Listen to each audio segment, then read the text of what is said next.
Thank you, Convener. Amendment 103 is reference to any governing body or authority that needs to make a decision on the inclusion of trans people in sporting activities, especially around safety concerns and any material advantage that potentially can be gained as a result of gender resulting from this Act. And as has already been said today, the Equalities and Human Rights Commission are stating that by broadening the group of trans people who will be able to obtain legal gender recognition, the proposals have significant implications for the operation of the Equality Act in Scotland.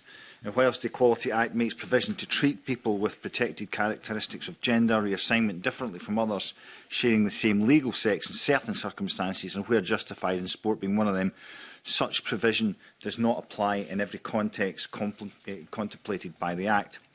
Now, the reasons that we must include these amendments in the face of the bill are as follows.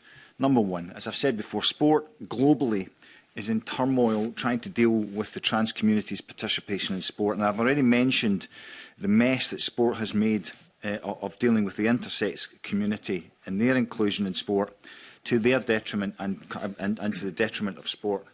And it does vary from sport to sport, from country to country, and even in the US, state to state. And it means that some trans athletes participate as a woman locally, but must compete as a man nationally or internationally.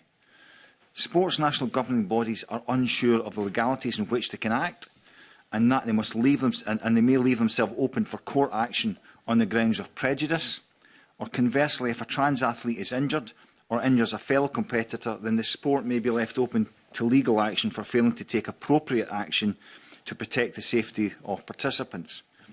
In other words, Cabinet Secretary, many sports are not taking any action for fear of making the wrong decision. As it currently stands in international sport, when we're determining sex, it's a swab on the inside of the cheek, and that determines your sex that you compete in for life. And it's not just national governing bodies we're talking about here, it's coaches and teachers, and it's subjective. And I'm speaking here as a coach. I'm a senior coach, have been for 20 odd years. I was chair of the National Coaches Association, a member of the European Coaches Association. And we're in turmoil. We don't know how to deal with this because it's so subjective. And I'll say, sport doesn't employ its participants. We are not open to, we don't subject to employment law. And the problem is, if I make a decision based on safety, it is subjective. I'm open to legal action in that case. And I was asked by a national governing body that if they took action to prevent a trans athlete from competing on grounds of safety, or on the grounds that the trans athlete had a material advantage from the sex in which they went through puberty, would they be acting illegally? And it's not just, as I said, it's not just national governing bodies who have to make these decisions in sport. It's teachers and coaches who have exactly the same issue when selecting teams. And the fallout from the wrong decision are significant. In a case of a male and a female athlete of the same size, a male can generate approximately 160% of the force of the female can. A person born male transitioning to female retains many of the male characteristics which give a huge unfair advantage. And one of the things that happens as women go through puberty is the Q angle at the hip changes. Is that important? Absolutely. It's physics. It's physics. It's about application of power. A male's bone density is a third greater. A male's muscle mass is a third greater. The size of the heart and lungs. So we are asking, especially in sport where contact is made, we are asking females to potentially compete in an arena where somebody opposite them has a much greater, be able to deliver much greater force to a much weaker frame.